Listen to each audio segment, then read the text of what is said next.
At the peak of Guatemala's crime wave in 2008, every 90 minutes a person was murdered, nearly 5 times greater than internationally recognized epidemic levels.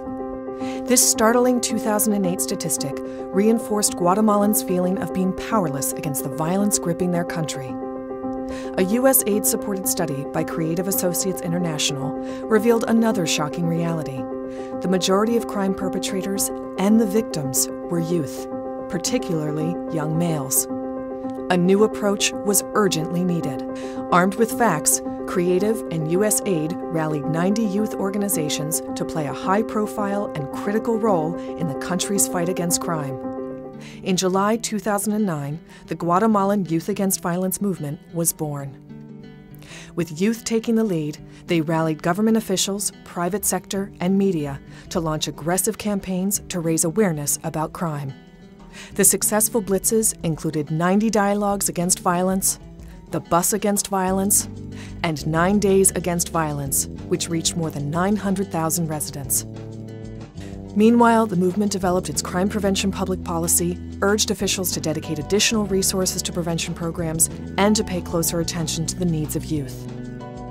As the youth movement took off, Guatemala's discourse became less focused on get-tough law enforcement policies and more focused on crime prevention. The story of Youth Against Violence did not end at Guatemala's borders.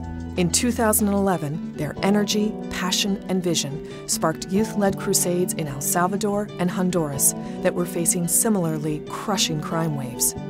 The Youth Against Violence movement was unstoppable. Across borders, they shared similar, achievable goals: to empower youth to take the lead in changing public attitudes and policies about crime, and to hold themselves, their neighbors, and officials accountable for results. In El Salvador, which was facing a 2011 murder rate nearly 8 times higher than epidemic classification, youth leaders seized this opportunity to make a difference. Supported by Creative and U.S. Aid, in 2011, El Salvador's youth used a page from Guatemala's playbook and launched a series of high-profile campaigns. Leaders convened more than 1,000 youth in 110 dialogues against violence and created the Tunnel Against Violence. Their can-do attitudes spread, and local chapters formed in other cities. As El Salvador's movement took off, it coincided with a shift in government policies that more energetically supported prevention programs. At the same time, the juggernaut was crossing into neighboring Honduras. There, the Youth Against Violence movement created aggressive public awareness campaigns, including an innovative nationally televised program about crime prevention. They presented public policy proposals to Congress and rallied more than 3,000 volunteers in a chain against violence to advocate for change. Honduran officials listened and acted. The National Youth Crime Prevention Policy, a sweeping initiative that created new educational activities, boosted employment opportunities, and guaranteed their rights, was adopted. Guatemala, El Salvador, and Honduras were just the beginning. In 2012, the Youth Against Violence movement took hold in Panama. Later that year, at the request of the Central American Integration System, new chapters were launched in Nicaragua, Costa Rica, and Belize.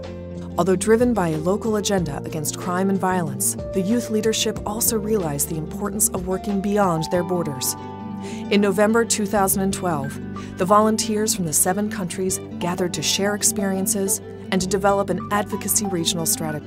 With a string of successes, the 7 Central American youth movements joined forces and coordinated for the first time their governmental lobbying efforts on a regional basis.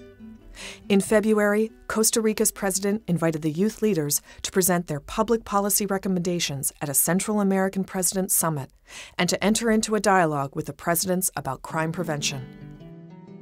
Regionally, nationally, and locally, the Youth Against Violence movements are influencing how governments and communities should respond to crime. Youth leaders recognize their efforts have just started, and their movements have a much longer road ahead.